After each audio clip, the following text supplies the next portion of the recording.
Sunday Night Rant. Good evening, guys and girls. Coming to you live on Facebook. How are you, my friends? And on Instagram, it's just checking the connection. It's coming on in the next moment. So we're just going to wait for this audience to build right up.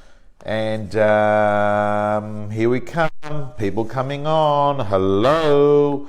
And I'm noticing that on Instagram, we've got a bad connection. Why is that? I'm not sure, but while that's going on, guys and girls, we're going to sort this out. We will go onto Wi-Fi, and we're going to go onto fast Wi-Fi, Netgear XT, that's there. So we then now go to Instagram, and then we press start live video. Hello, Ray White Belmore. By the way, that's where I was brought up, in Belmore. Hello, Bernard. Thank you so much for your letter. And you made some Bernard is a broker that I've been coaching for some time. He's the broker of the year. And in addition to that, hey Insta, he has written a very good article on how a broker right now, one of the things that you should be doing, if you're a real estate agent, listen to me very carefully here. People know that finance is hard to come by. People know that getting buyers with money is difficult because the tightening of money because of the royal inquiry, and just the tightening on the investors. So when you go to a listing presentation and you actually take a broker with you at one of the meetings to sort of say, we're going to have someone here that's going to make sure that we get a buyer that's not only willing but is able. And I think that's a great strategy that you should have. So gang, let's move on today. Hello, Instagram. Yes. G'day, Con. G'day, Nicholas. Daniela, how are you? Rob Travato, High Tech Tonight.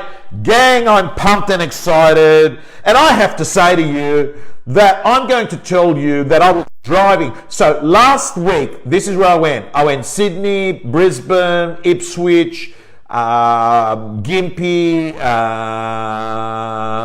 Thank you, Danny. Good to see you. Anyone? Watch Danny Hayes' $1 Million Bogan, because even Tracy Grimshaw had a go at Daniel Hayes about his $1 Million Agent Bogan video blog he does. So if where's she from? A Current Affair? Yes, or Today Tonight, Current Affair. If she's fucking whinging about it, it must be worth looking at. So guys and girls, let's talk a little bit about, so last week was Sydney, Brisbane, Hervey Bay, Gympie, Sunshine Coast, Gold Coast, Ipswich, Mackay. It was a long trip. I'm working really hard. In addition to doing conferences and speaking and traveling, I do proper work in between, guys and girls.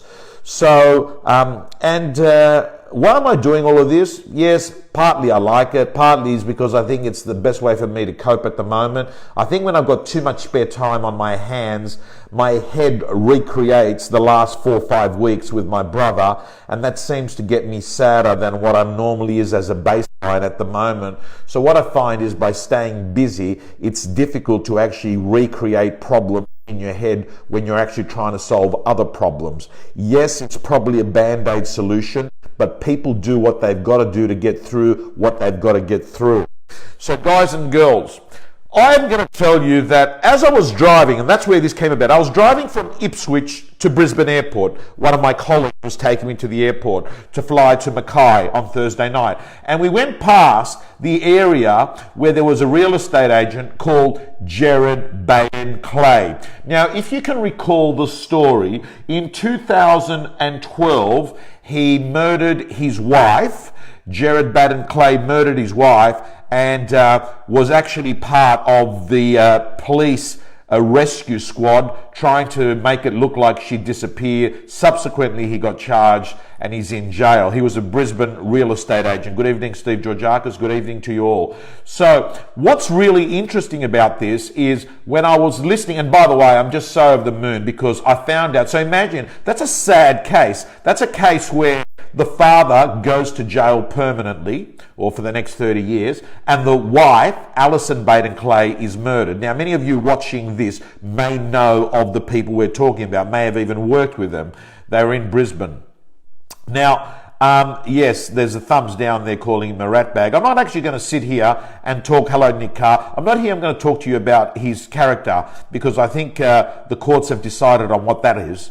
But what I was going to talk to you about is in 2009 on a YouTube clip, on 60 Minutes, on a YouTube clip, there is a real estate agent on the Gold Coast, that he, I think, is doing some sort of deal, like a conjunction or a co-agent, right? And in the phone call, he says to this Gold Coast real estate agent, do you want to come and work for me?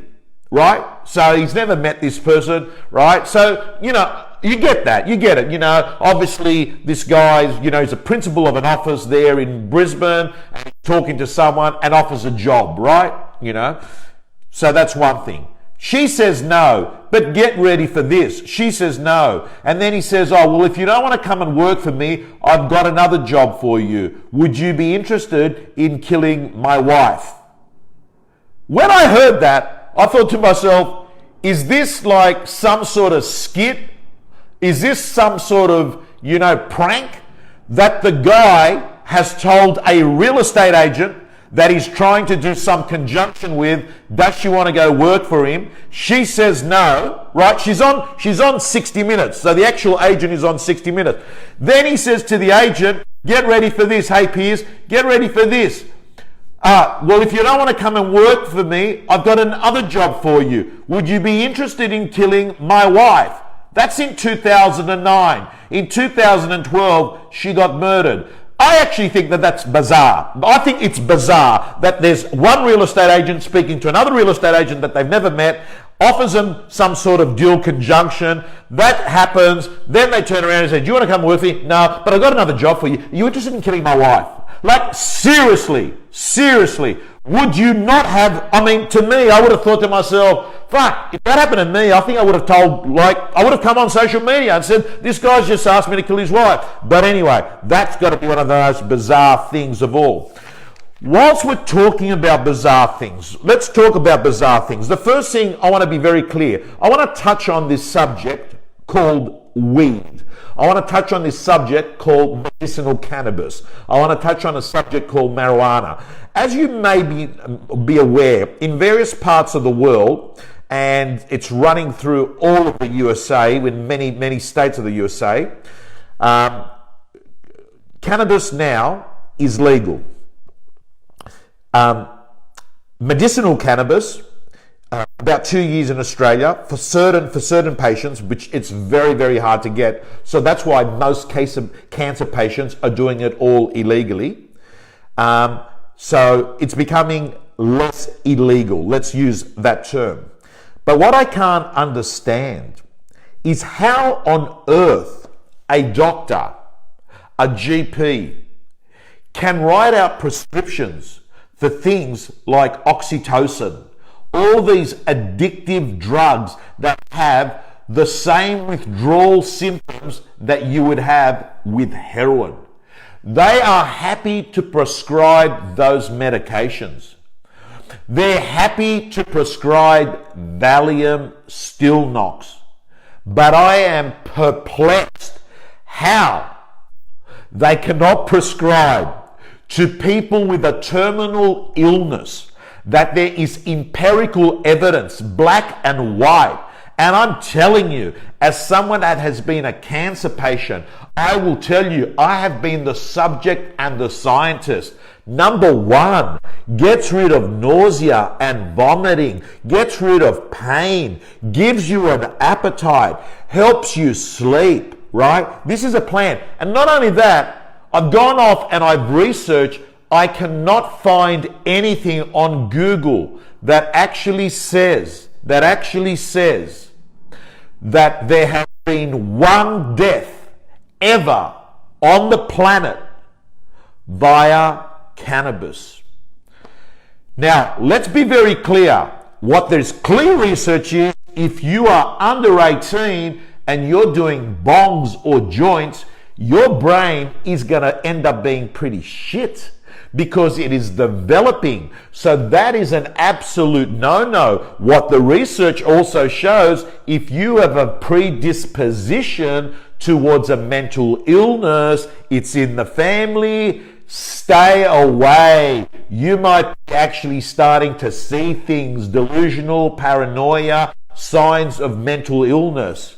But man, if you're a person, like I've just seen enough research, people with epilepsy, kids, Charlotte's Web, it's been named after her. I mean, we're talking about kids that have 300 epileptic episodes a week. They go straight away. And what I think the issue is this, that too much of a stigma is about the psychotic part of cannabis, which is tetra TCH or THC, not the other one, which is CBD oil. Now, I have to tell you, CBD oil is rampant in the world of cancer, right? There are 80-year-old women, right, that are putting it underneath their tongue. It is rampant. I think the sooner the medical fraternity get educated, they are going to save a lot of people who are not only devastated because they've got a terminal illness and they're going to die, but it's going to help these people have some dignity, have some self-respect, be able to actually sleep without vomiting. Honestly, gang, I mean, I don't feel like, I've got to tell you, I'm an anti-drugs person. I don't like the feeling of high, but I got to tell you, I hate hearing and seeing people that are actually going through so much distress from chemicals that are in their body called chemotherapy. I mean, this is not orange juice. These are chemicals that are, smashing the body. Anyway, let's move on. Number one, what I'm going to talk about to you today is the law of threshold. Important law, guys and girls. Important law, and I'm going to tell you why it's an important law. The law of threshold says this, that once you get to a certain level, the value does not increase incrementally. So for instance, what we're saying is, if you are a 7 out of 10 lister in real estate, and hypothetically you become a 9 out of 10 lister, what it's basically saying is that from 9 to 10, it is not going to have a significant return for you. Or you're a basketball player.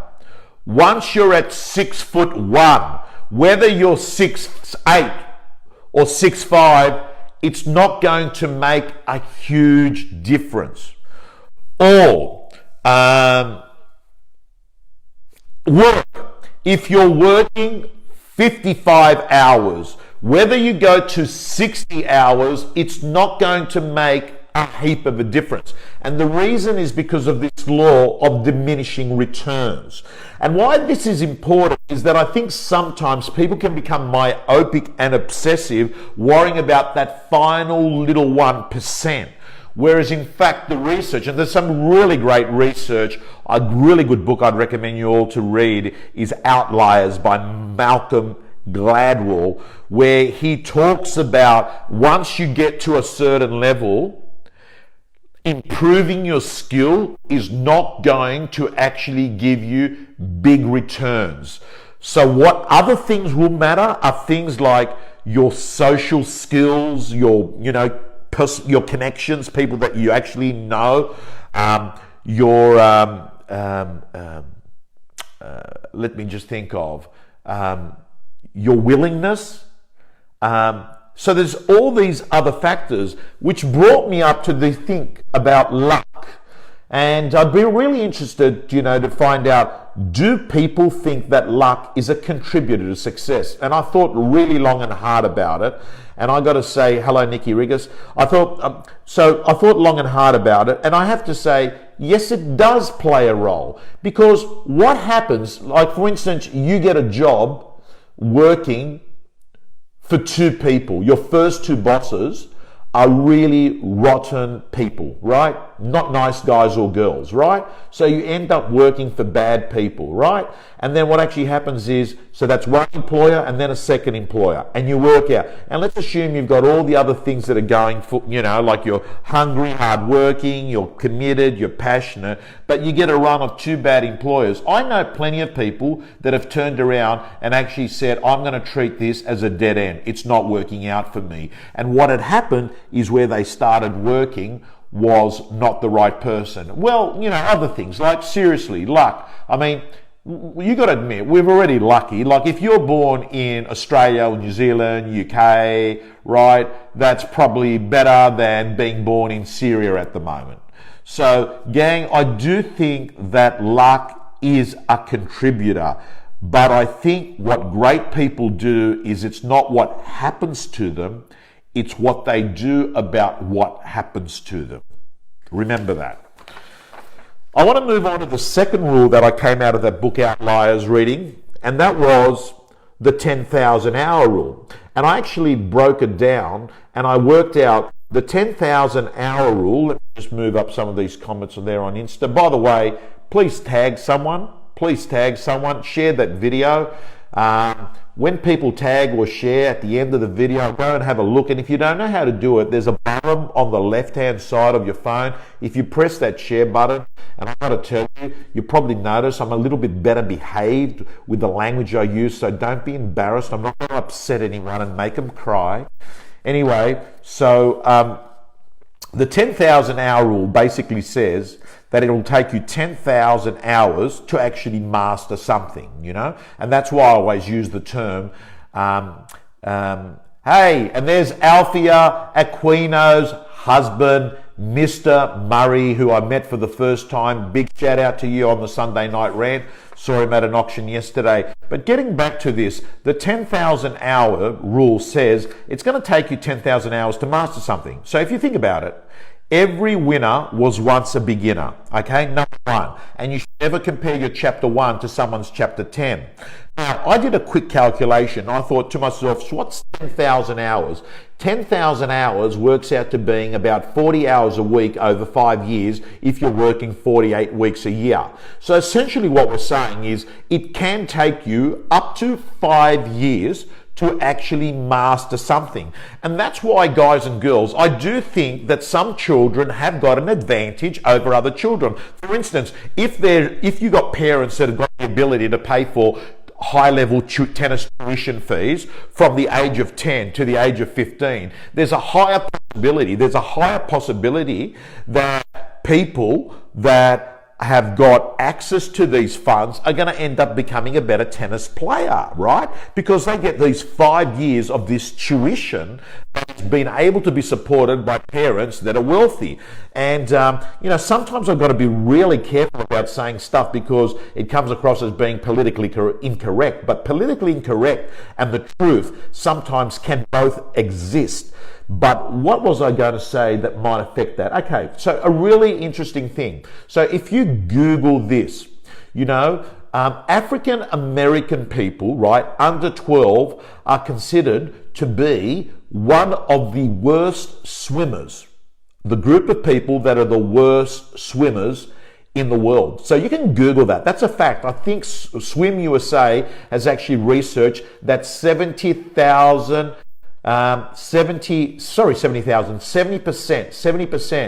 of under 12 African American kids cannot swim. Now, if you think about it, a lot of that's got to do with the economic position of the parents to be able to take them. And that's why By the way, guys and girls, this is not a political statement here, but when there was the Louisiana floods and that is why so many people drowned, right?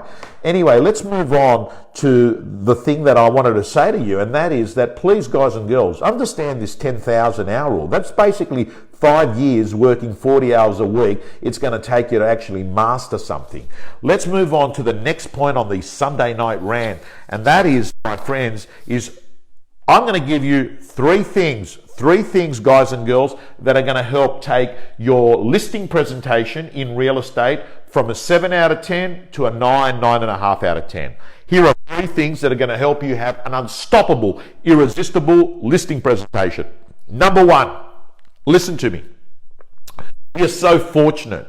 Before we actually meet a client, we can actually go off and diagnose that client, and we couldn't do that a decade ago, but we can do it now. And how we do it is this. We go onto LinkedIn and we look at what this person is like before we meet them as a professional. We look at what sort of articles they post or what they talk about and what they're into. We can also, so we look at them on a professional basis. Then we can actually suss out this person on a social media basis on Facebook. And we can see what they're like on a personal basis. We can also try and suss out and see if they're on Instagram. And what you're really looking for is things that are going to help you connect with this person when you are at the listing presentation. Yes, Gemma, off the plan. She wants me to get some off the plan content put in the real estate gym, and that's what I'm planning to do. Anyway, guys and girls, let me just move on. I want you to understand that social media is going to allow you not to stalk this person, but to get a very good understanding of what drives this person. What are they thinking? What are their values? What do they care about? What frustrates them? What's most important for them? That is a lot better than you having to ask questions like you're Tracy Grimshaw from Today Tonight to someone or a current affair, right? So gang, I've got to say that's my first tip. My second tip is this. If you can't beat someone on experience, yes, Lisa Novak, and I'm really looking forward to the interview that we've got with you on Tuesday. So Lisa, congratulations on you and Mark as well, speaking at Momentum in Newcastle. I've got to say I love you guys, and I see the great work that you're doing, and you're a pleasure to have as a client, as friends more importantly. Be the knowledge agent is number two. Be the knowledge agent of the marketplace. And what I'm saying by be the knowledge agent, if you can't beat people on experience, hey Nicole, if you can't beat people on experience, if you can't beat people on other factors, at least beat them on knowledge. Be the knowledge worker of the marketplace. Be the agent that goes in there and has actually inspected all the other properties that this property is coming on the market against. And if you can't physically inspect them, you can actually do a virtual inspection by looking at them on a video. Thank you, Sam. It was great being at Maroochydore. It was great. I did 7 conferences last week. I was so pumped about those. Anyway, so gang, number one, diagnose by using social media. Number two, be the knowledge agent, whether inspect the properties or whether you've actually sussed them all out on video and show this value at the listing presentation. And number three is this. Have a clean agenda that solves the problem. Listen to me now, guys and girls. At some point at the listing presentation, you need to say this to a vendor. Mr. and Mrs. Vendor, over the last 3 years, I have done over 200 listing presentation appraisals for clients. Most clients ask me about 5 or 6 things. What I'd like to do is run through those things to see whether they're the things that you'd like to ask me while I'm here today. The first one is they'd like to ask me on what I think the market's like at the moment and whether it's a good time to sell or buy. The second thing they ask me is what I think the value of the property is in this market. The third thing they ask me is what is the best method of sale to sell a property like theirs. The fourth thing they ask me is what we charge to sell a property. The fifth thing they ask me is what kind of advertising and marketing would we be recommending? And the last thing that they asked me is how long it's going to take.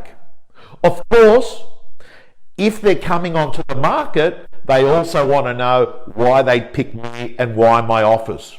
So Mr. and Mrs. Vendor, if we were to run through all of those things, would that meet most of the needs that you have in your calling me out to see you today? So what you do is you summarize the things that you know they want to hear. You get confirmation that that's what they're looking for, and you ask them this: is there anything else I would need to cover for you today to help you take the next step? So guys and girls, I can't stress the importance of having a clean business agenda that you sit at the dinner table with them, you answer all the things that they're going through their head. And how do you know this? Because you know that over the last 2-3 years, these are the things that get asked by you, by people that are thinking of selling. By the way, guys and girls, I'm letting you know that we've made the decision that very soon there will be for real estate gym members. Due to the incredible success that we had with Gavin Rubinstein 2 weeks ago, we have decided that every week on a private real estate gym page for only real estate gym members, there will be a weekly rant. And that will be with me and one of the best girls or guys in real estate in Australia. And that will be behind a wall, so only real estate gym members will see it, and it will be purely focused on real estate content. So if you're not a gym member, put your name down on the wait list now, realestategym.com.au, because we are going to open up the doors very soon, in a couple of weeks, I think, for our 2019. So every week you're going to get this with me and a top girl or guy about real estate as part of your gym membership. So let's move on. By the way, real estate gym members, you are going to be getting more information about how to have an unstoppable listing presentation. I gave out 3 tips, but in fact, there is a total of 11 that make it a total irresistible listing presentation. And gym members, you'll be getting that this week. Number 4 today, I want to talk about your calling. So I had a real estate coaching session with someone by computer. It was using Zoom, and I love Zoom. I love Zoom because it's just a really easy way for me to have a quick half-hour, 1-hour coaching session, looking at someone, showing a slide. Anyway, you get the drift. Anyway, cut a long story short.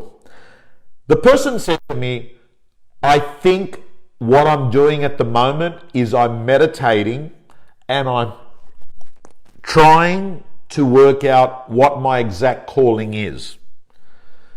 And we then talked about this subject, and it is how to find your calling, how to find your calling. And as we went through the conversation, what became very clear is no one's born with a calling.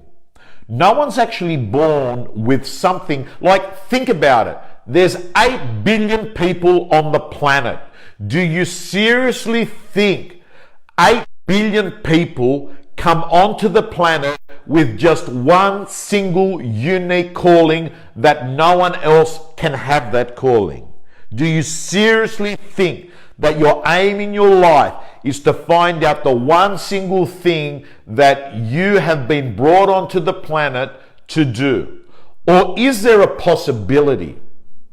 Is there a possibility that all you've got to do is actually work out what your interests are, dabble with them, and as you dabble with them and you taste test different things, you begin to work out, hey, I like this. I enjoy this. I'm good at this. It feels effortless. It flows. And there's a bonus here. I can make money out of it. So that's the secret. If you can find something in a quadrant that has the following, just picture the following. Let's call it 3 circles. Just picture 3 circles. And these 3, I'll just draw it up. 3 circles, see those? Like, good at, paid. What you're good at, what you like, and what you get paid for. Where these 3 things intersect, you know what I notice?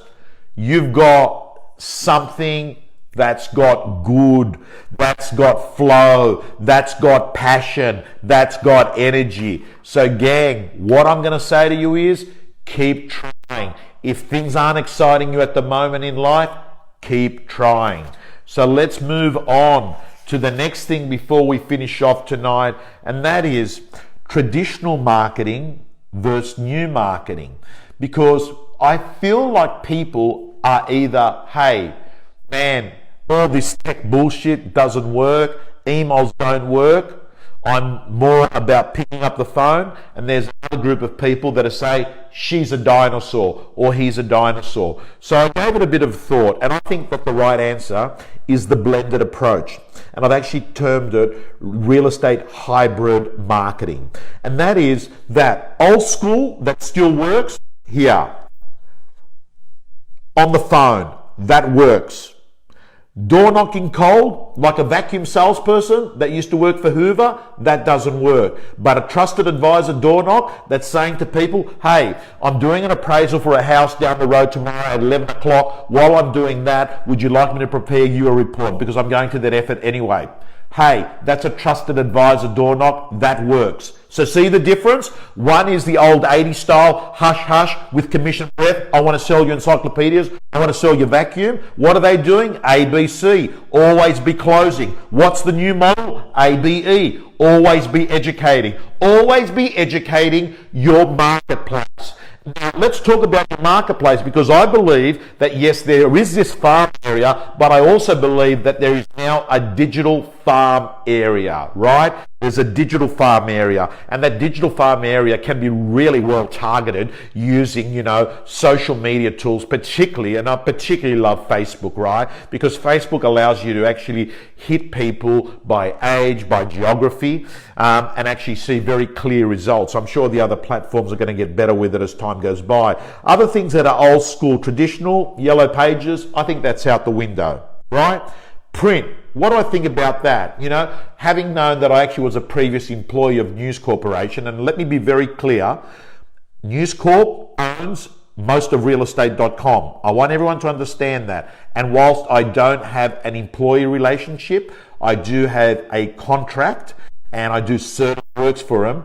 And but regardless of that, I'm putting my interest there. Regardless of that, I have to say to you, print media to me still serves a purpose in the world of certain industries. But I think that it works in combination, not in isolation. And I don't think it works for all properties. I think that certain properties actually probably they lend themselves to actually being less paper oriented. But I definitely do think to myself that print media served the purpose back then, served the purpose now. Video, 100%. Like, just think about it. Like, man, if you're not doing, like I'm doing what I'm saying, and that is, you've got to accept it. Live on Insta and live on Facebook is something sooner or later you're going to have to get used to it, because live Facebook does not hide. They give you a lot of traction, right? The other thing is rating sites. I have to say to you that I can't help but I interview a lot of real estate agents that tell me, and I interviewed the other day Jason Panzer from the great agency in Woollahra, Phillips Panzer Donnelly, And I have to say to you that, he talked about how he uses rating sites like Rate My Agent. I think there's a marketplace for rating sites because we know now that consumers do actually check out what other consumers have said. They do that on travel, they do it on restaurants, they do it on all sorts of things, right? So I accept that. The next thing is voicemail drops. I mean, automated, like those of you that are real estate members are going to be receiving my voice this week. They're going to be receiving, and it goes in and it falls into your voicemail, and it's me speaking to you. So I believe that automated voice text servicing are critical. I believe that digital farming is critical. So what am I basically saying? That great real estate people and great salespeople in general use, I think, a blended. They're using new school marketing and they're using old school marketing.